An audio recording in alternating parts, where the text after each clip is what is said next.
Welcome to Who is Who in America on Al Hikmat TV.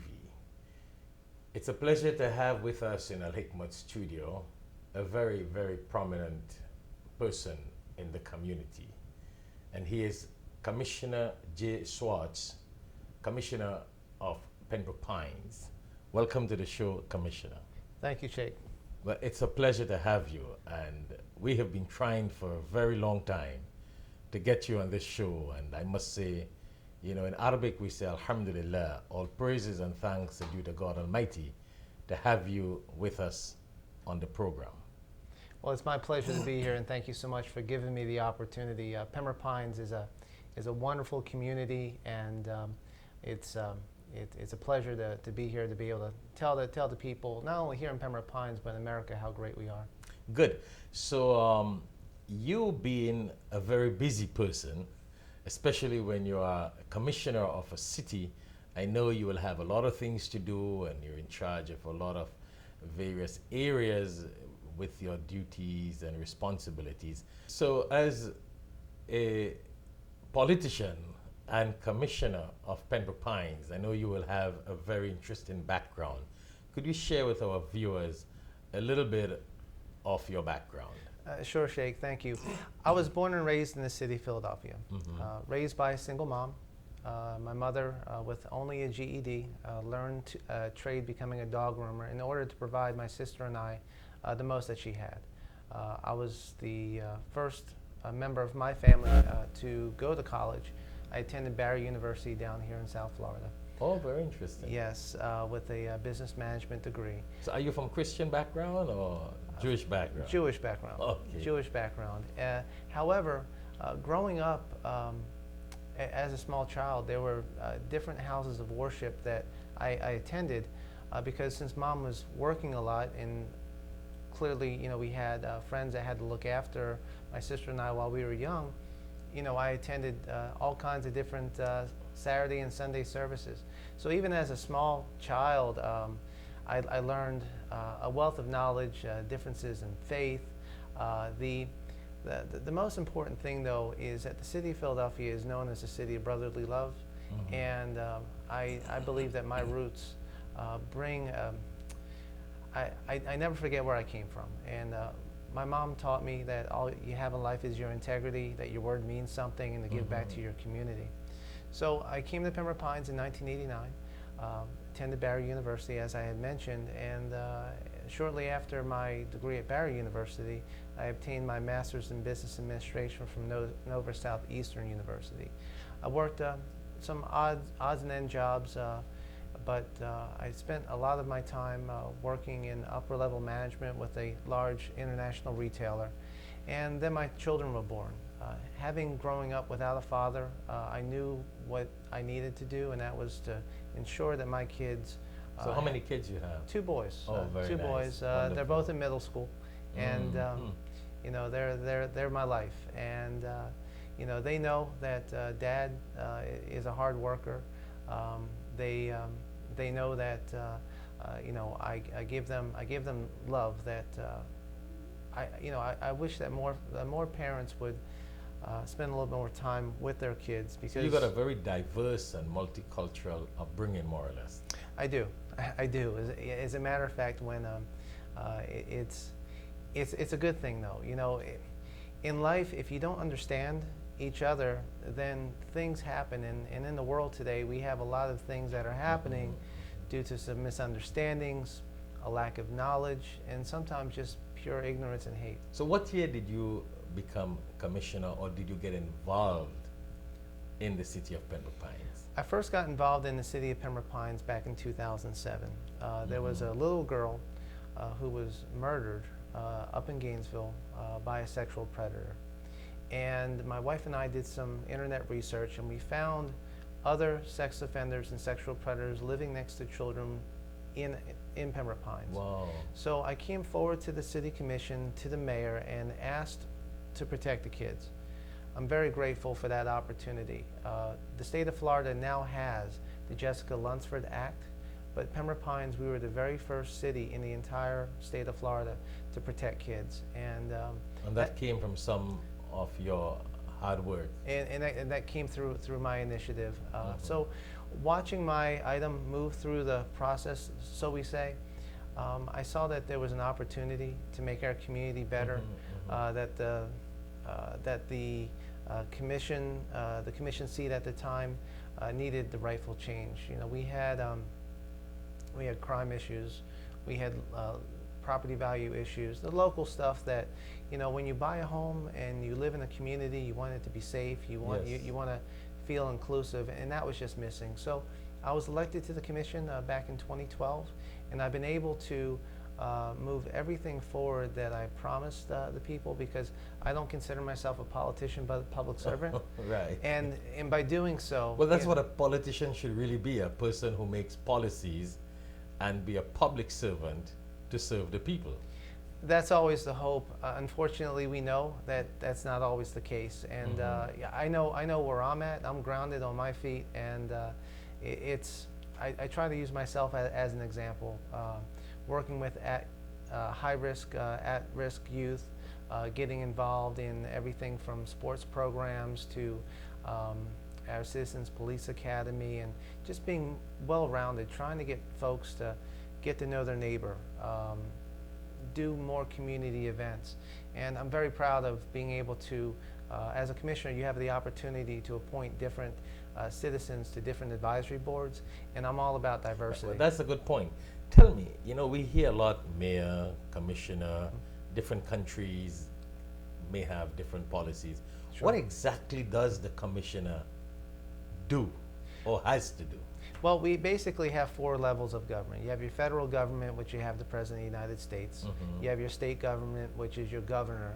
You have your county officials, and then you have your local elected officials. Okay. So we all have a role and responsibility, and number one is to keep the community safe. But when it gets down to the local level, believe it or not, 70% of everything that you need every day comes from your local government. So it's not what happens in Washington, D.C. in the 6 o'clock news. It's what's happening at 6 o'clock meetings that a lot of people just don't come out to. So it's one of those situations where the mayor, at least in our city, we have what's called a city manager form of government. Well, we're the policy makers, but the city manager runs the city. Versus like New York City, where the mayor of New York City and Chicago and Philadelphia and L.A., they are their word speaks for everything. They can hire, they can fire. In our form of government, only the city manager can do those functions, but we can provide the city manager direction on those types of policies. But the city manager, he exercise and execute those laws that the commissioners made. Correct. Interesting, including the police and the different law enforcement laws, etc. Well, our law enforcement is by Florida statute, the Florida, FDLE. You have that mandate, and you also have the federal laws. But what we do is we hire the city manager, and then the city manager hires the police chief, hires the fire chief.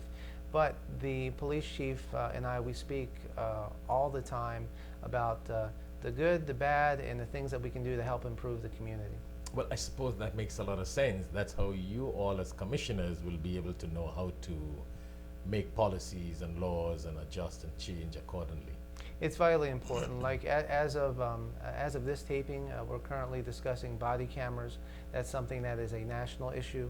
But here locally, we moved forward on the item in order to give the public confidence that our police department is exceptional. So, it's one of those give and take relationships. Unfortunately, when you hear on the news about hatred and abuse, I mean, we don't tolerate that here in Pembroke Pines. We're an all-inclusive city, and I'm so proud not only to be a resident of the city, but to be able to lead our city into the next decade. No, and Pembroke Pines is a very well-known and popular city in the United States of America.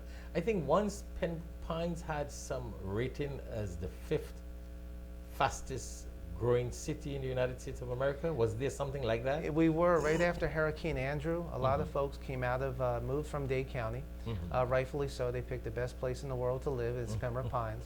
So in 1992, we had a little bit less than 60,000 people. Right. We now have almost 170,000 people. To put that in perspective, There's 19,000 cities in the United States. Pembroke Pines is currently ranked the 143rd most populous city in the nation. Wow. We are number 10 in the entire state of Florida, and we're number 2 here in Broward County. Wow. No, that's good. So it's a pleasure and a privilege and an honor to be living in Pembroke Pines. It does, and my background living in Philadelphia and seeing the challenges of what Philadelphia was experiencing in my own life experience, I bring that to the commission in order to give a sense of what we can do to make sure that the quality of life for families, children, those who want to retire here is always maintained well. So before we go on a break, I have a little hot question to ask you. Sure. Because, you know, there are a lot of things we hear on the media and we see, etc. And sometimes people assume things. It may be real, it may not be real. Muslims in a city, whether it's in Pembroke Pines or in other cities,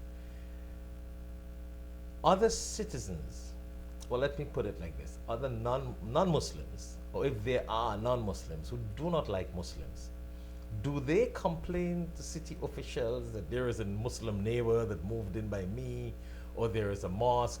You know, if they do, that's one thing, and I sort of think they would or they do, but then how are those things handled? The truth is that we do have that. Mm-hmm. Not only in Pembroke Pines, but in the state of Florida and also in the nation. And this misunderstanding has to come to an end, Sheikh.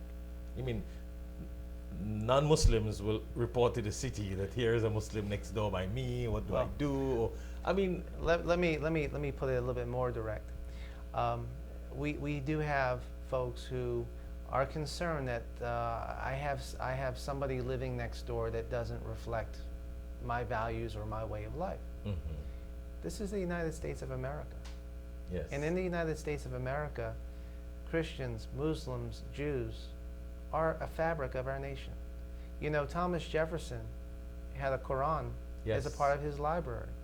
You know, so the fact that the United States went through a civil war over slavery, and 150 years later, there's shootings in South Carolina churches, and shootings throughout the United States in the name of religion is just twisted, because a person of faith doesn't act out on those things, you see, and a neighbor getting to know a neighbor, mm-hmm. and sitting down and breaking bread with one another, and going to school and having direct conversations is vitally important. What we can't do is to allow the trend to continue. And I'll share a story.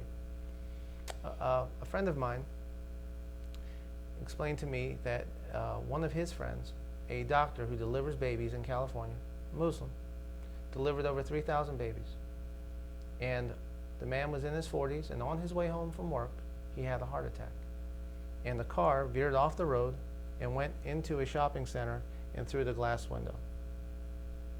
The immediate reports were, because the man was Muslim, that somehow there was a terrorist attack at the shopping center. Wow. And here's a man who has been bringing life Mm-hmm. into our country, and just because of the color of his skin or his faith, somehow he's being linked to terrorism. Now, we have terrorism in the world. Yes. And we have to be vigilant. And if you see something, you have to say something. Mm-hmm. Mm-hmm. Okay? And we cannot allow them to win. Of course. But that doesn't mean that, like myself, you know, you can't ask people, or you can't assume people are one thing. Just because you have radicals. Timothy McVeigh blew up the Oklahoma City building. Mm-hmm. Okay? Mm-hmm. Christian. You have what happened in South Carolina. Mm-hmm. Mm-hmm. Okay? So terrorism is terrorism, regardless of who commits it. Okay? And what we need to do, Sheikh, is we really need to have an honest conversation. Get more involved in the local community. I'm all in favor of having more interfaith workshops and sit-downs. with my neighbors, with other municipalities, because you know what, South Florida, I believe, is the new city of brotherly love. We Yes. are the melting pot of the world. No, but that's a real interesting point you have come up with, and we got to go on a short break. And when Okay. we come back, I think we need to let our viewers hear a little more about, or a little more in details as to what elected officials can do to help solve this Islamophobia problem, and what Muslims should do to help solve these problems. Because I believe it's both sides. American elected officials need to make some effort to solve this problem, and Muslims themselves need to make some additional effort to help solve this problem. So, as a commissioner and an elected official, that would be wonderful to hear from you, and our viewers throughout the world would really appreciate this. I'm looking forward to having that So conversation. when we come back after the break, we'll continue. So thank you very much.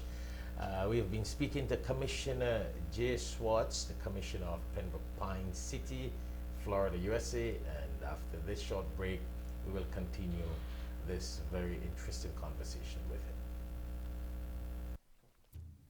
Al Hikmat Services, serving the Muslim community and non-Muslim community.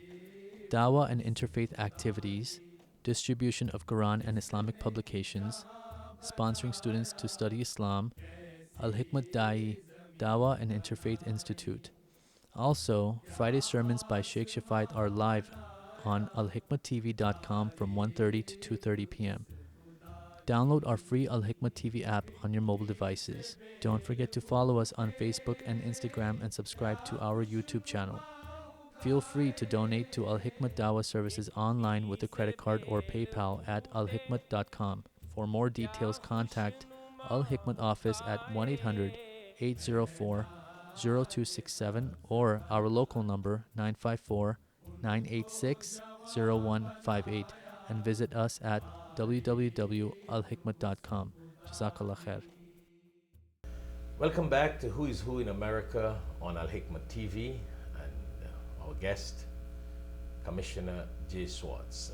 So we had a very wonderful conversation, and I'm looking forward to hear your answer and your response to how could elected officials in America, whether it's Pembroke Pines or national, how can they help solve this Islamophobia problem with that doctor example that you just gave? And what should Muslims do to better the situation? Well, I'll tell you what elected officials should not do. Okay. They shouldn't hide in the shadows. They need to come out and speak against Islamophobia. And that's fantastic, because if they do that, it will automatically kill that negativity. It would. However, that's what leadership is. They should do what you're doing here. There's a difference between being a politician and being a public servant. And this is a great example. You know, it seems to me that this isn't a left-right partisan issue. Mhm. It's a humanity issue. Yes. You know what I'm saying? It's vitally important that elected officials who ask for the public trust, that the public can trust that they're going to do the right thing. And silence is never a good thing. So you're saying on matters of such, they should come out and voice their opinion Absolutely. whenever there is an issue. Absolutely. Now, we may not agree with everything that they say, Mhm. you know, because that's just the democracy that we live in. But I think it's pretty clear that when there's misinformation, the rumor mill starts. Yes. One of the things that I've been able to do, building a large, diverse support here in the community of appointing all walks of life to city boards, is that it creates a dialogue. Okay, that quite honestly, I want Pembroke Pines to be a leader in what a community is supposed to be about. You know, I go to houses of worship and I speak often about what it is to be a good neighbor. Okay, and if you're a good neighbor, another step is get engaged in the local process. If you're not voting, you are allowing those who do show up to the polls. Right, and I don't want to cut you, but Sure. I need to say congratulations for the effort that you make to go to different Islamic mosques. I know you go to Christian and Jewish religious temples, I but do. you know it's nice to know that you have visited the mosque, and you have been to Islamic functions and Muslim programs, because I've heard from other people that you have always been there whenever you're invited. You go the 9 yards to be part of the Muslim community, and I think that's a wonderful effort, and I will think it's a sacrifice also, because you could be jeopardizing yourself with those other elected officials who don't speak out, but your presence speaks a lot, and things like that, more or less, if other elected officials do, it may help kill Islamophobia. Well, I mean, Sheikh, you bring up a good point. Because I am an elected official, not a private citizen, things that I do sometimes wind up on the internet and in the Yes. blogs. And yes, I have been accused of being a threat to national security Wow, because I've reached out To to Muslims. to the Muslim community. how sad.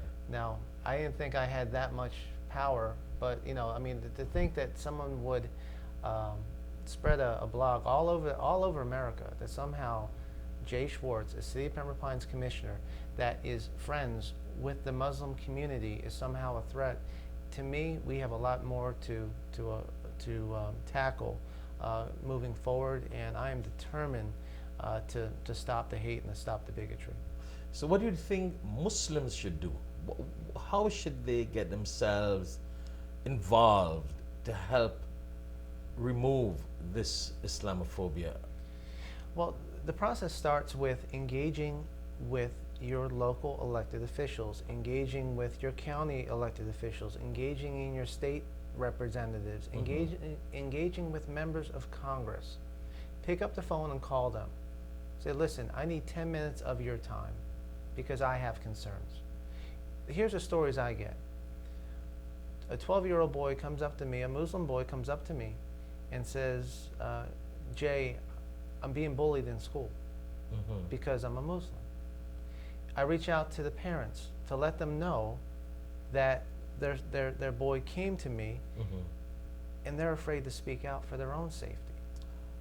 Oh. That's a problem, and we need to solve it, and we need to solve it today. And the parents are afraid because they think it will make things even worse for them. Because they don't feel like they have the support And they have of the rights. of the total embodiment of what we're supposed to be doing in the United States of America. So you're saying they should come and speak out. They should Absolutely. make the official. They should. attend local commission meetings, local council meetings, local county meetings, and speak out. Reach out to your elected officials. That's the best thing I can say. Reach out, because if you don't reach out, your voice will never be heard. So the voice of the Muslims will not be heard if they don't reach out, and if they don't get involved in the election and the voting process Correct. to choose the people that represent them and that will represent them best. Politicians, when they run for office, especially on a national level, they have polling, and you hear polls about this one in the lead, that one in the lead, who they do better in certain ethnic groups and that sort of thing. Well, here's the truth. When a certain group is marginalized, chances are it's because they don't vote. So it doesn't matter what comes out of that politician's mouth. They know that on election day, that group of people Did not vote. will not come out and vote. But So they also have the records whether the Muslims voted or not. there is a need in the United States of America right now to have your voice heard. See, it's No, what I'm saying, yes. do the elected officials know whether the Muslims voted or not? Yes. Or they have that system? It's all public. It's all public data. Which is very important, because it's important for the Muslims to know that it's public data that they are not voting. And then when they come and ask the commissioner, and they come and ask you for help, and they never voted for you, or they never voted for the elected official, yes, the elected official, their duty is to take care of everybody, but it's only obvious, it's only human that they would go the extra 9 yards to care for the people who voted for them. That's only human. I must tell you, the conversation, I like to focus on the positive. And here's some good news. We have some really good elected officials in this country that do speak out. So when you have a community leader who believes in embracement, who believes in the Constitution, who believes that we the people is all the people, I would say whatever community you're in, gravitate towards those individuals, because through the voting process, you can get rid of the bad wood, and you can keep those who are looking out for everybody's interest, not their own personal self-preservation. So, for example, the President of the United States recently went to a mosque. Yes. It's clear as day the amount of positive and the amount of negative that occurred. But you know, it shouldn't take the President of the United States to make a statement. Your local mayors, your local commissioners, your governors, why aren't they doing that? We have 50 states. Where are the 50 governors at? We have 67 counties in Florida, and each panel is approximately anywhere between 7 to 9 folks. So right there, you have over 350 potential elected officials at the county level. Where are they at? Yeah.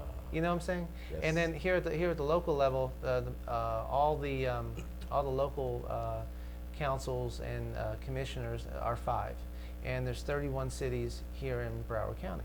So that's 150 elected officials. So you're basically saying if the governors and the elected officials come out and they speak, you know, when there are issues and matters and voice their opinion, that can help delete and eliminate Islamophobia. And if the Muslims would vote for those elected officials who speak out and who support the Muslim cause or the humanitarian cause, then that will better the situation. So what we're really saying here, Commissioner, is that Muslims need to get up, not only ask, and I'm glad, you know, you're on this show, Who is Who in America, because that's a problem we have with the Muslim community. The majority of them will sit back and want to know what the commissioners are doing, what the mayor is doing, what the governor is doing.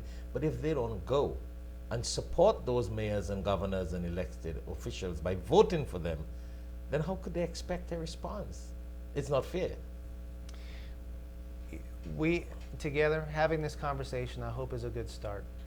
I hope so. And we're going to let this message reach out there. The world needs to see this. The world needs to know we have people like you, I mean, from a Jewish background, an elected official, Commissioner of Pembroke Pines, a very prominent city in the United States of America. With your support, with your opinions, with your words of wisdom, I think this will reach a far place. Well, Sheikh, thank you so much for giving me the opportunity. So what else would you like to say in your closing remarks? It has been a pleasure to have you. Well, first of all, I'd like to thank your audience for tuning in. This is a great opportunity to get to know me and to get to know what the city of Pembroke Pines is about, an all-inclusive city. We have a great community. We have 2 mosques here in Pembroke Pines. I frequent both, along with the other houses of worship. You know, at this point, my goal is to bring our community together, stand together, arm in arm, and you know, it's okay to hug your neighbor. Yes. And that's what I'm looking forward to. More hugs. We need to create and establish that bond. Absolutely. Well, thank you very much, Commissioner. It's a pleasure to have you. It's really a pleasure. Thank you, Sheikh. And we hope to see you again on this show, Who is Who in America. And ladies and gentlemen, it has been a pleasure to have Commissioner J. Schwartz with us on Who is Who in America on Al Hikmah TV.